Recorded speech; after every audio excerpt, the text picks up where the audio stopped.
Hey guys, sorry for the terrible lighting. I tried to pick a well-lit place in the house, but it's still not very good at all.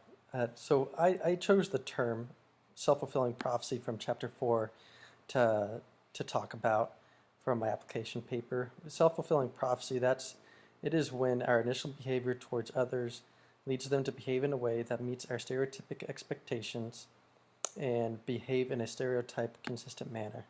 And that's from the book. I I see this term played out quite a bit in my own life, and that's why I chose it.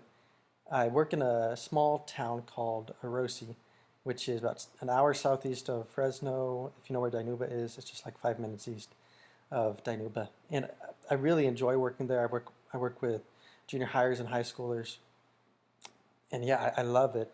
But oftentimes, whenever I tell people that I work there, I always kind of get the same reaction. Rosie's it's a rough area, has heavy gang prevalence, and yeah, just uh, a rougher area to be in, and so I see a lot of times kids treated differently there, and they're treated in a way that people already expect them to get involved in gangs, or they expect like quite a few of the kids are kids of teen moms, and so for the girls they'll expect them to follow in their mom's footsteps and become a teen mom themselves, or they'll expect the young guys to have a child in high school and then leave it, because a lot of them they come from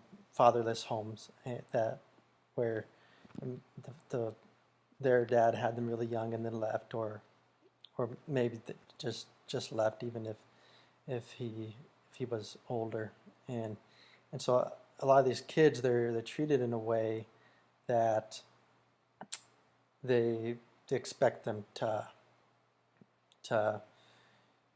you know act, have certain behaviors, and so whenever that does take place, whenever the kid does join the gang, or whenever the girl does get pregnant in high school and has to drop out, and whenever these things do take place, there people say, oh, I knew that was going to happen. That's what I expected all along, even though it it happens oftentimes because of how we treat them, and whenever they're going through school, oftentimes they're treated as if, man, you're kind of a difficult kid to work with, and maybe you're a little bit of a troublemaker, and I know that you come from a home that doesn't have where you didn't have a father in the home, and so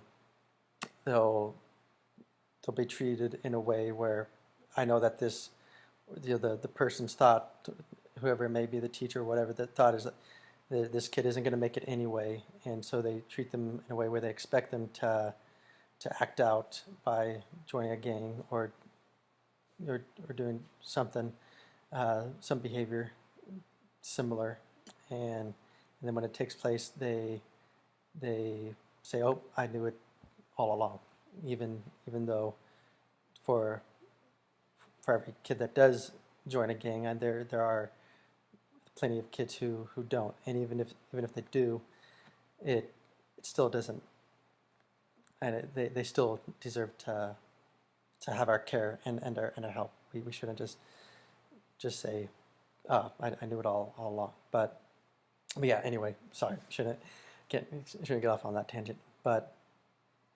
yeah, so that's just an example that I see in my own life, where people they'll they'll treat kids in a way where, oh, I think they're gonna join a gang anyway. Then when it does take place, they're like, well, I knew it all along.